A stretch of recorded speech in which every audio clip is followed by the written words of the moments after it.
중학교 3학년 때 고등학교 그 연합고사라고 하는 시험 마치고 교회에 처음 발을 디뎌놨어요. 동네에 되게 망나니로 지내던 친구가 있었는데 이상하게 그 녀석이 교회를 다니더라고요. 근데 어느 날 저한테 야 한수야 너 교회 갈래? 근데 제가 마치 기다렸다는 듯이 갈게. 그래서 교회 나오기 시작했어요. 여러분 아마 신앙생활 하시면서 학생 그 시절에 수련회 학위 수련회 기억나세요? 제가 수련회 갔을 때 제가 있었던 지역이 성북구 상월곡동이라는 지역이 있었어요. 성북역이 멀지 않았던 곳이었고 그래서 경춘선을 타고 수련회를 가평, 일영 이런 데로 갔어요. 제가 아직도 기억은요. 제가 첫 번째 수련회 갈 때 솥단지를 제가 들고 갔던 기억이 나요. 솥단지, 밥그릇, 쌀, 심지어 천막도 싸들고 갔어요. 지금 생각해보면 완전 피난민 행렬이었어요. 그리고는 가서 그 3박 4일의 수련회를 정말 자갈밭 위에서 누워 자면서 그런 시간들 지금도 생각해도 너무 참 어떻게 그렇게 수련회를 했을까 싶은 생각이 들 정도였어요. 그때 수련회를 떠나기 전에 매일 기도회 하기도 하고 또는 금요일 날 같은 경우는 삼각산 기도원에 산기도 가서 또 기도도 하고 그랬어요. 준비기도회. 수련회를 위한 준비기도회. 근데 제가 지금도 기억나는 건 사실 제가 교회 나간 지 얼마나 됐겠어요. 그러니까 그냥 사실은 따라다니는 거죠. 기도회 하러 가자 그러면 그냥 가야 되나 보다 그래서 따라가고요. 뭐 계속 그렇게 예배드리고 뭐 그랬던 시간들이었는데 기도하는데 누군가 여호와 이레 뭐 그런 얘기를 해요. 제가 그때 알았어요. 여호와 이레가 하나님이 준비하심, 하나님의 준비하심, 예비하심. 그렇구나. 날씨도 하나님이 준비해 주시면 좋겠다. 환경도 하나님이 준비해 주시면 좋겠고 안전함도 하나님이 지켜주시면 좋겠고 이런 것 때문에 그때 여호와 이레 그 하나님께서 역사해 주시도록 얼마나 기도를 했는지 되게 아직도 기억이 생생합니다. 우리에게도 하나님의 예비하심 여호와 이레 여러분들의 삶에 얼마큼 경험하고 사세요? 부인할 수 없는 것은 이전에도 그리고 오늘도 우리의 삶에 하나님의 준비해 주심 여호와 이레 나로 인해서가 아니라 하나님이 나에게 주셨구나. 나에게 이렇게 상황을, 환경을, 사람을, 재정을, 시간을 열어주시는구나.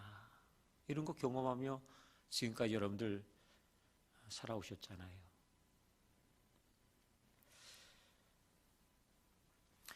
오늘 22장 1절은 하나님이 아브라함을 향하여 대놓고 작정하실 한 가지의 일을 시작하심으로 시작합니다. 그게 뭘까요? 22장 1절에 보니까 하나님이 아브라함을 시험하시려고 그를 부르셨다. 하나님이 아브라함을 테스트하려고 부르셨대요. 시험하려고 부르셨대요. 시험하시는 하나님 입장에서는 그죠? 이미 그 일의 시작과 끝을 아실 거예요. 그렇지 않습니까? 이미 하나님이 이 모든 일의 시작과 끝이 어떻게 되어질지 아실 거라고요. 그렇지만 정작 시험을 받아야 하는 아브라함에게는 결코 녹록치 않은 상황을 그는 하나님으로부터 듣게 되어지는 것이죠. 하나님 왜 시험하실까요? 하나님 왜 아브라함에게 주셨던 그 시험의 내용은 이미 우리가 아는 것처럼 내 사랑하는 독자, 내 아들 이삭을 내가 너에게 명하는 그곳에 가서 나에게 제사로 드려라 라고 하는 시험이었습니다. 이게 단순한 테스트는 아니었던 것 같아요. 하나님은, 우리가 아는 하나님은 그런 하나님 아니시잖아요. 인신제사를 즐겨받으시는 하나님이 아니세요. 그렇잖아요. 제가 2010년도에 IT에 갔더니 IT에 아직도 부두교가 있어요. 그 부두교의 특징은 인신제사하는 제사법을 가지고 있어요. 그런데 그걸 아직도 그들이 유지하고 있다는 거예요. 깜짝 놀랐어요. 와, IT에 크리스찬들도 되게 많은데 부두교를 기반으로 한 크리스찬들, 그러니까 쉽게 얘기하면 저희 나라로 생각하면 유교를 밑바탕에 깔고 그 위에 믿는 기독교인, 이런 것 같은 거예요. 그러니까 사실은 건강한 신앙을 갖고 있지는 않은 것 같아요. 굉장히 기복 중심적이고, 그죠? 자신들의 안녕과 평안을 위해서라면 자신들의 자식까지도 내어줄 정도의 자신들의 평안이 너무 중요한 거죠. 자신들의 안녕이 너무 소중한 거예요. 어떠세요? 하나님은 그런 하나님 아니시잖아요. 그렇죠? 신명기 13장 3절에 보니까 너희 하나님 여호와께서 너희가 마음을 다하고 뜻을 다하여 너희의 하나님 여호와를 사랑하는 여부를 알려하사 시험하심이라. 오늘도 아브라함을 시험하시는 이유는 한 가지예요. 내가 나를 마음을 다해서 뜻을 다해서 사랑하는지 알고 싶어. 하나님이 아브라함의 마음을 모르셨을까요? 아브라함의 마음을 충분히 알고 계신 하나님 아실까요? 이미 이 테스트를 굳이 하지 않으셔도 이미 하나님은 아셨을 거예요. 아브라함의 그 참 마음이 어떠한지, 하나님을 얼마나 사랑하는지. 그죠? 역대하 32장 31절 하반절에 보면 하나님이 히스기야를 떠나시고 그의 심중에 있는 것을 다 알고자 하사 시험하셨다. 하나님은 무언가를 알기 위해서 시험하셨대요. 특별히 그 마음이 어떠한지를 알기 위해서 시험하시는 하나님이라고 성경이 이야기해요.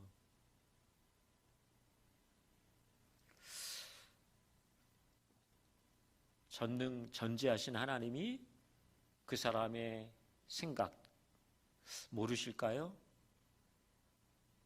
저거 나를 배반할 거야. 저거 나를 위해 죽으면 죽는 자리까지 갈 거야. 왜 모르시겠어요?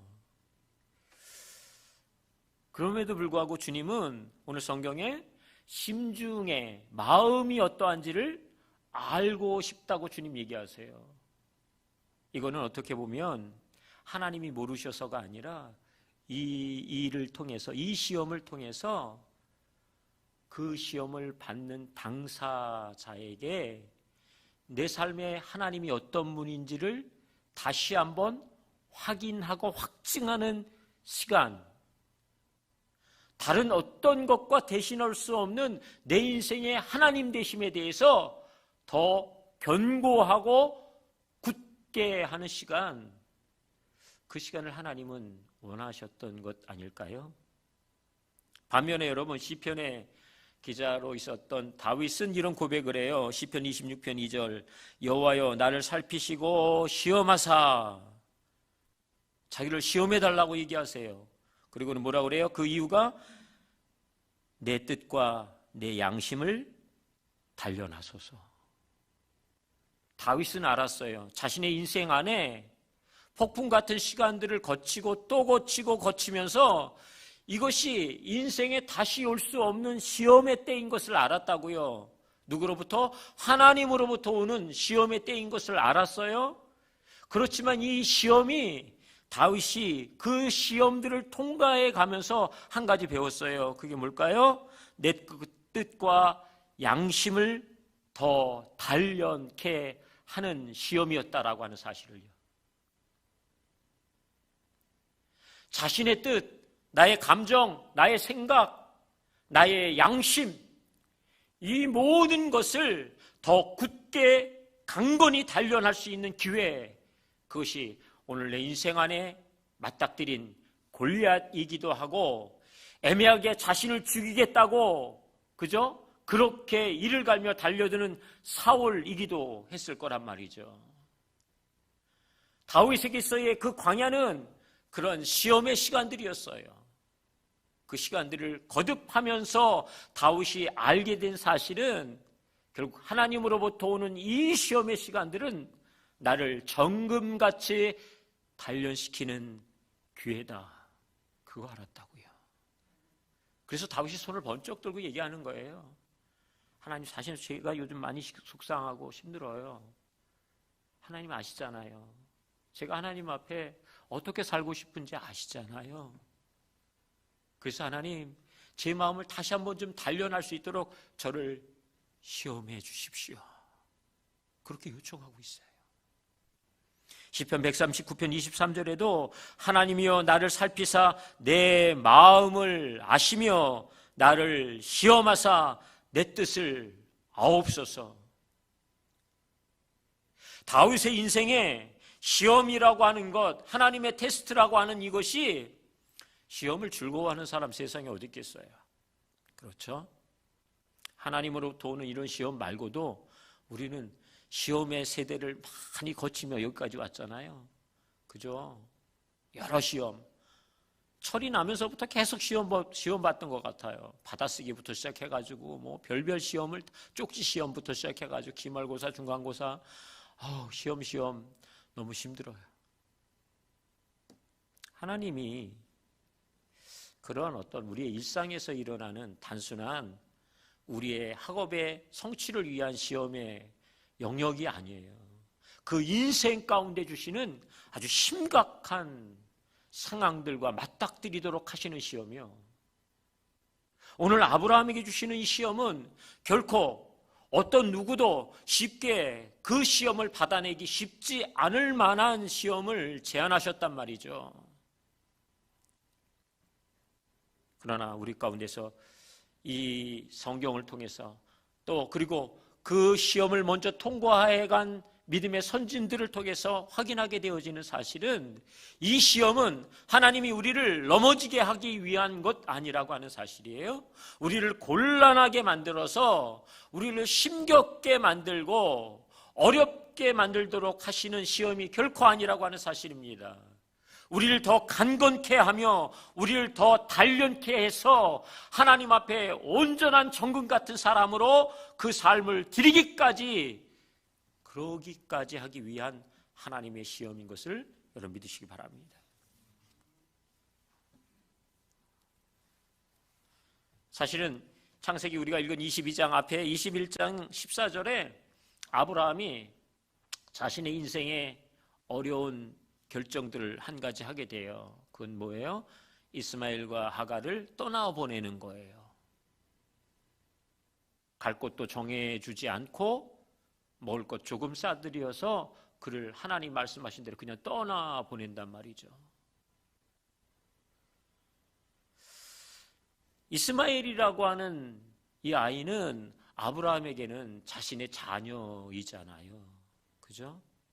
비록 여종의 몸을 빌어서 낳았지만 내 아들이라고요. 근데 이 아들을 떠나보내야 하는 중요한 결정과 결단을 해요. 적지 않게 마음 어려웠겠지요. 그런데 공교롭게도 하나님께서 오늘 아브라함에게 진짜, 그죠? 약속의 자녀, 하나님이 주시겠다고 약속하시고 결국에는 주신 그 생명의 유업을 이어갈 그 이삭을 하나님이 도로 달라고 하는 제안을 하실 때, 우리가 아는 것처럼 아브라함의 마음 그렇게 단순하지 않았을 것 같아요. 그런데 여러분, 아브라함이 그의 인생 가운데 끝까지 붙잡고 나갔던 것, 창세기 12장에 아브라함을 처음 하나님이 만나셔서 뭐라고 말씀하시죠? 갈대와 우르를 떠나는 것에 대해서 말씀하세요. 그리고 오늘 내가 네게 지시할 땅 가. 그러면서 그에게 주시는 약속이었어요. 뭐예요? 너로 큰 민족을 이루게 할 거고 너를 내가 창대케 할 거야. 너는 복이 될 거다. 이렇게 얘기하셨어요. 아브라함을 그냥 복이라고 얘기하세요. 복. 너는 복이야. 이렇게 얘기하세요. 그러면서 땅의 모든 족속이 너로 말미암아 복을 얻는다. 그래서 너를 저주하는 자는 저주를 받을 거고 너를 축복하는 자는 축복을 받는다. 왜? 너는 복이기 때문이다. 아브라함이 이런 약속을 듣고 얼마나 긴가민가 했을까요? 하나님, 저를 어디 보시고 어디가 이쁘다고 이렇게 저를 그렇게 복 주고 또 복 주겠다고 얘기하시는지요. 아마 가슴 설렜을 거예요. 그 설레임으로 갈대와 우르를 떠났을 거란 말이지요. 결국 아브라함의 인생의 뒤안길을 돌아보면 갈대와 우르를 떠난 이후의 모든 시간과 상황들을 볼 때 하나님이 정말 이 언약과 약속을 신실하게 이루어가고 계시는 것을 그는 아마도 그의 100세 때 결정적으로 경험하게 됐을 거라고요. 이삭을 그가 품에 안으면서요. 정말이네. 정말 하나님의 언약은 나를 통해서 이렇게 성취해 가시는가 보다. 그 설레임이 여러분 사실은 얼마나 더 커졌겠어요? 그런 그때에 여호와께서 아들 달라고 얘기하고 있는 상황이 바로 오늘의 상황입니다. 번제로 달라고 하는 하나님의 이 제안 앞에 3절에 우리가 아는 것처럼 아브라함이 아침에 일찍이 일어났다. 아침에 일찍 일어났다. 하나님의 말씀하심에 예라고 얘기했는데 그것이 얼마나 신속한 복종과 결단이었는지 아브라함이 그러했다고요. 우리는 어떨까요? 하나님 안에서 주시는 시험 그 한가운데서 우리가 얼마나 주저하고 망설이고 하나님 이거 잘못된 거 혹시 아닐까요? 하나님 이걸 꼭 왜 내가 해야 할까요? 이렇게 돌리고 저렇게도 돌려보고 가능하면 좀 그냥 하나님 지나가면 안 될까요? 뭐 이런 생각, 이런 고민 우리는 적지 않게 하고 살아왔다고 생각이 듭니다. 이 아브라함이라고 하는 사람은 아침에 일찍이 차비를 차리고 종들과 자신의 아들 이삭을 데리고 모리아로 가잖아요. 5절에 보니까 그 사환 둘에게 그죠? 너희들은 이곳에 머물러 있으라고 말하고 우리 둘이 하나님께 예배하고 우리가 너희에게로 다시 돌아올 거야. 이렇게 이야기하는 이 내용을 우리가 알아요. 우리가 다시 돌아온다. 우리가 가지만 우리가 다시 돌아올 거야. 이걸 히브리서 11장에서는 히브리서 기자가 이렇게 표현했어요. 저가 하나님이 능히 죽은 자 가운데서 다시 살리실 줄로 생각했다. 누가요? 아브라함이요.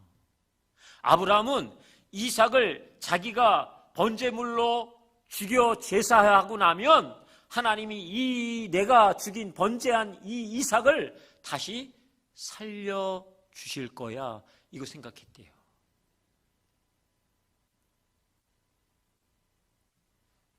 아침 일찍 차비를 차릴 수 있었던 이유가 무엇인지 아시겠어요?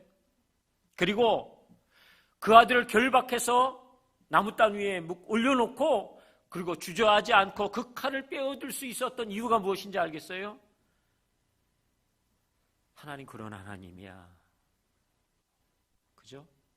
하나님이 나에게 약속하고 언약하셨던 이 언약의 성취는 오늘도 변하실 수 없는 신실하신 하나님이셔.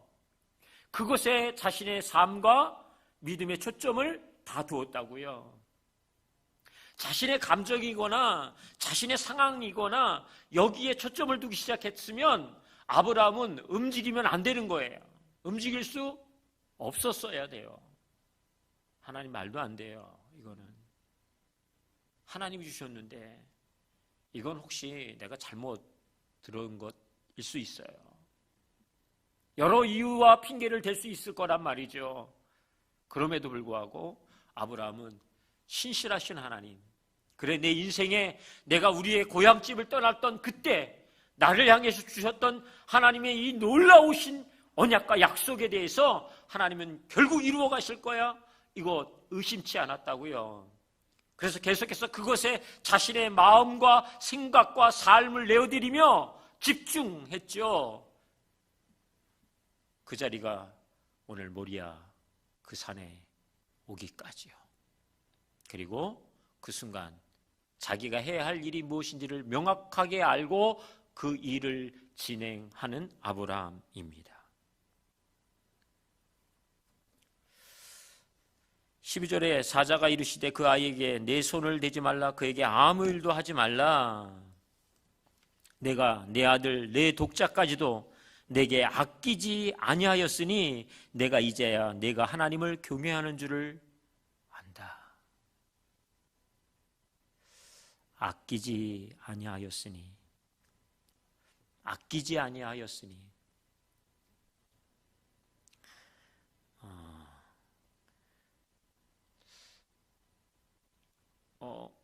오늘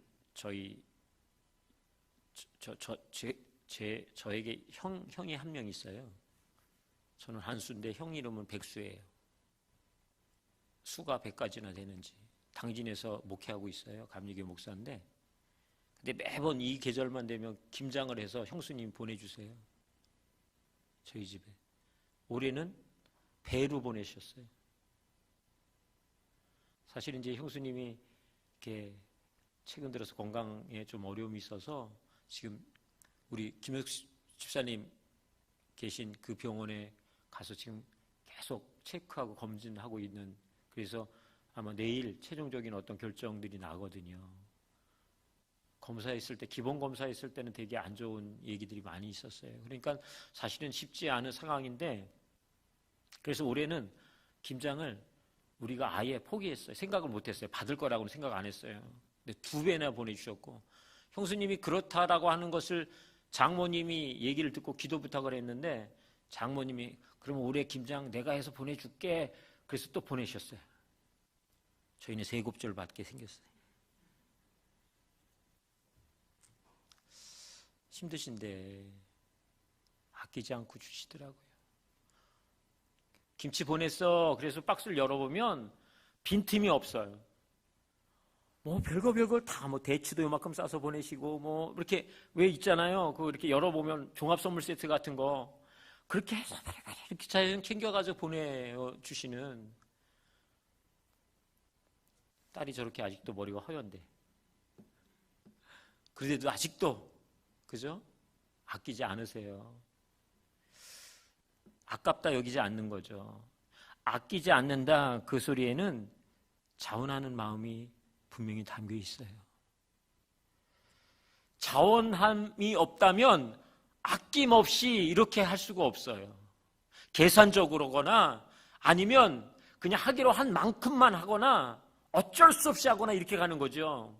오늘 성경에 보니까 내 독자까지도 내게 아끼지 않았다 이렇게 표현하셨어요. 아브라함은 억지로가 아니었어요. 충분했어요.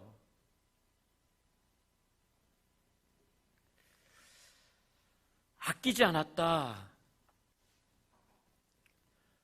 로마서 8장 32절에 이렇게 말씀하고 있는데요.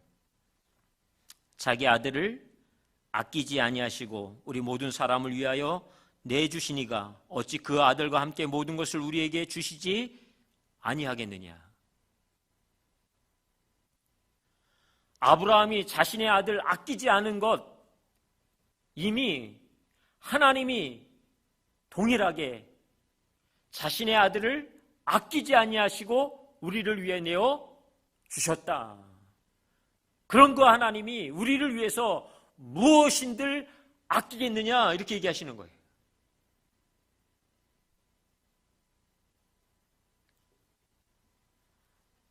어떠세요? 혹시 하나님 앞에 우리가 이렇게 우리의 삶을 드리면서 아끼는 거 있으세요? 아까워하는 거 혹시 없으세요? 왠지 이것만큼은 놓을 수 없는 거 혹시 있으세요? 적지 않을 것 같은데요. 어떤 것도 아깝지 않아요, 하나님. 이러기가 내 삶에서 하나님, 내 자식은 내가 가지고 있는 지금의 안정감은 아니면 또 건강은요. 지난 주일날 부활이라고 그러는 영화를 봤어요. 그 왜 저기 카톡방에 올렸잖아요, 목사님이. 다큐멘터리 영화예요. 그 영화는 목사님이 감독해서 만드셨는데 거기에 보면 한 자매님이 나와요. 골수암으로 말기 가운데, 골수암 말기 환자였고 그런 가운데에 하나님을 만나게 되고, 그러면서 그가 지난 5년 동안 85번 정도의 항암 치료를 받아요. 우리 김효숙 사님 지금 3번째 항암 치료 받으셨잖아요. 85번. 이미 첫 번째 항암 치료 받을 때 머리가 다 빠져버렸어요. 되게 아직도 젊은 자매님이신데. 그런데 여러분 놀라운 건 지금도 암의 수치가 계속 증가한대요. 그럼에도 암으로 투병하고 있는 환우들을 찾아가서 하나님을 전하는 일을 감당하고 있어요. 그러니까 자신의 삶이 이제는 난 암과 문제가 없어, 이제 난 다 낫으니까, 이게 아니고요. 한 번은 그 자매가 그 다큐멘터리에서 이런 간증을 하더라고요. 정말 항암 치료를 통해서 잘 회복이 되고 말 그대로 암 수치가 제로, 이제 암이 다 났어요, 없어요, 이렇게 되어지는 상황까지 된 거예요. 그런데 자기가 하나님을 암 환자들에게 가서 전하는데, 야, 넌 옛날에 암 걸렸다, 이제 다 낫잖아. 그럼 자기가 할 말이 없더라는 거예요. 할 말이 없겠더라는 거예요. 그런데 그 일이 있고 일주일 후에 암이 재발이 됐어요. 네 자매가 너무 감사하다고, 하나님 너무 감사하다고. 내가 이제는 자신 있게 얘기할 수 있겠다고. 나도 당신처럼 오늘 암으로 그렇게 싸워가며 그렇게 살아가고 있다고. 이 얘기 이제 자신 있게 할 수 있겠다고. 자매가 이런 고백을 계속 하는데요. 그건 뭐냐면 자기가 암에 안 걸렸으면 어떡할 뻔했냐고. 암 걸려서 하나님 만난 게 이게 얼마나, 그래서 자기는 암이 축복이라고 생각한다고.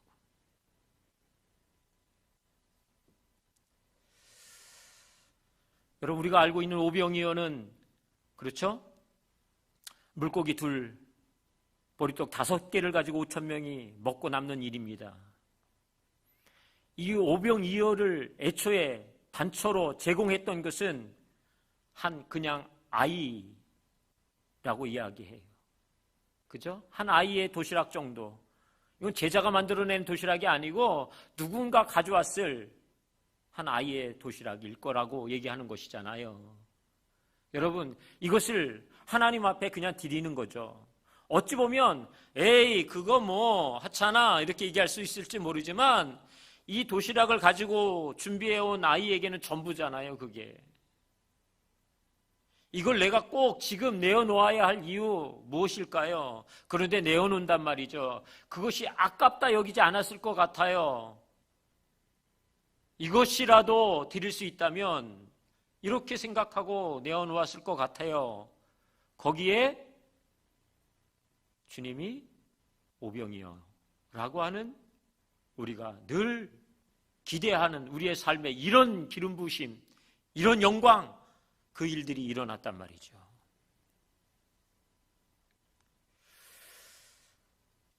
왜 아브라함이 자신의 독자까지 아까워하지 않을 수 있었을까요? 왜 하나님이 자신의 독생자 예수 그리스도까지 아까워하지 않으셨을까요? 아낌없이 주실 수 있었을까요? 이유는 하나입니다. 그것이 살리는, 사는 길이기 때문에. 이삭이 혹시 이런 질문 하지 않았을까 싶어요. 일이 다 종료되고 집에 돌아오는 그 길에 아빠, 솔직히 얘기해봐요. 아까 진짜 나 죽이려고 그랬어요? 이런 질문 충분히 하지 않았을까요? 성경에 나와 있지 않지만 아브라함이 뭐라고 대답해야 돼요? 거기서 자식에게 뭐라고 대답해야 될까요? 그럼 당연하지. 아무렇지도 않는다는 듯이 그렇게 얘기해야 하는 건가요? 여러분, 이삭이 알았어요. 아버지는 자기를 죽여 번제할 거라고 하는 사실을 너무 명확히 알았어요. 조금도 망설이지 않는 아버지의 몸짓과 그 눈빛과 행동, 이 모든 것을 통해서 이미 알았다고요. 여러분, 이게 왜 사는 길이 될 수 있었을까요? 왜 사는 길이 돼요? 하나님이 멈춰 그랬으니까 살았다고요? 만약 하나님이 아브라함에게 백세에 주신 이 이삭에 대해서 아브라함은 어떤 마음이었을까요? 눈에 넣어도 아깝지 않은, 요즘 저희 열방대학에 새로 신생아가 태어난 가족들이 몇 가정이 있어요. 몇 가정이 있어요.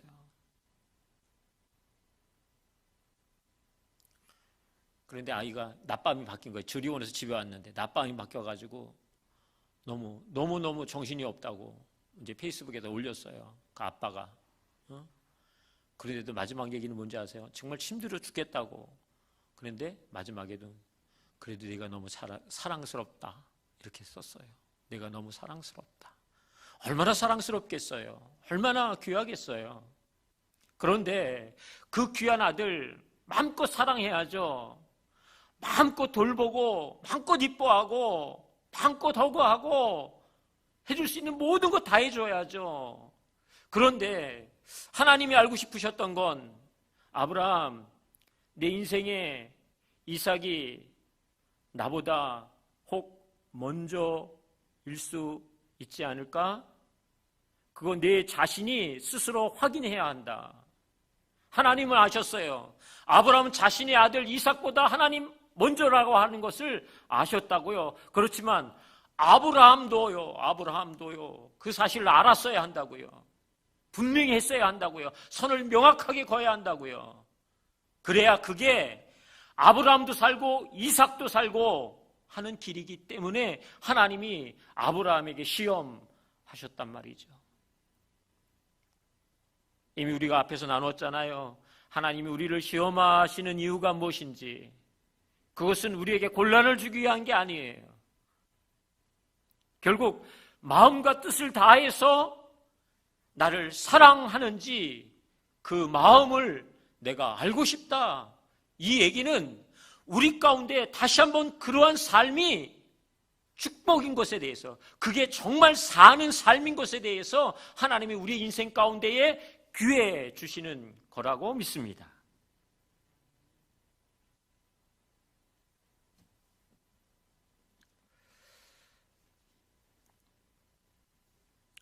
그래서 하나님이 아브라함을 위해서 그리고 이삭을 위해서 순양을 준비해 주시고 그 순양이 이삭을 대신하여 번제로 드려지게 되잖아요. 그래서 그 땅 이름을 모리아라고 그렇게 부르지 않고 이제는 뭐라고 불러요? 여호와 이레 이렇게 불렀다고 얘기해요. 하나님이 자기를 위하여서 친히 준비하시리라 8절에 그렇게 이야기하고 있어요. 그게 누구의 고백인지 아세요? 아브라함의 고백이에요. 이삭과 모리아에 올라가면서 뭐라고 얘기하느냐면 변제할 재물이 없다고 하는 그 아들의 질문 앞에서 아브라함이 얘기하는 거예요. 하나님이 자기를 위해서 그저 친히 준비하실 거라고. 여러분 아시잖아요. 모리아 이 산이 여호와 이레로 바뀌어지고 그리고 나중에 이 장소는 예루살렘 성전이 세워지는 장소로 구별되어지잖아요. 여호와 이레, 이 이야기는 오늘 우리 가운데서 우리의 삶 가운데서 정말 너무 귀한 우리의 갈망일 것 같아요. 하나님 아시죠? 하나님 채워주십시오. 하나님 공급해 주십시오. 하나님 예배해 주십시오.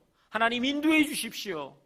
이 모든 것이 여호와 이레의 그 하나님의 신실하심을 향한 우리의 간절함이잖아요. 그런데 여러분 아세요? 여호와 이레가 진짜 되려면, 여호와 이레가 가짜가 아니라 진짜가 되려면 우리의 삶에 하나님보다 먼저인 것이 없어야 한다고요. 그래야 여호와 이레를 우리는 경험할 수 있을 거예요. 하나님보다 먼저인 것이 우리 안에 이것에도 저것에도 이 일에도 저 일에도 여전히 우리 가운데에 있다면 우리가 그렇게 기대하는 여호와 이레의 이 축복, 여호와 이레의 그 신실하심을 우리는 너무 제한적으로 경험하며 살게 되지 않을까요? 하나님보다 먼저인 것이 없어야 하는 것, 쉬운 이야기 아니지만 그 자리가 저와 여러분들을 부르시는 주님의 부르심의 자리인 것으로 믿으시기 바랍니다. 그 일을 위해 하나님은 오늘도 우리의 삶에 진지하게 오셔서 시험하실 거예요. 그래서 우리를 부르실 거예요. 내가 나보다 먼저인 그 어떤 것도 없는 자리까지 가는 것, 그것을 위해서 내가 오늘 너를 응원하고 내가 너와 함께 할 거고 내가 너를 격려해 줄 거야. 물러서지 말고 계속해서 믿음으로 나가자. 그렇게 주님이 우리에게 말씀하실 줄 믿습니다.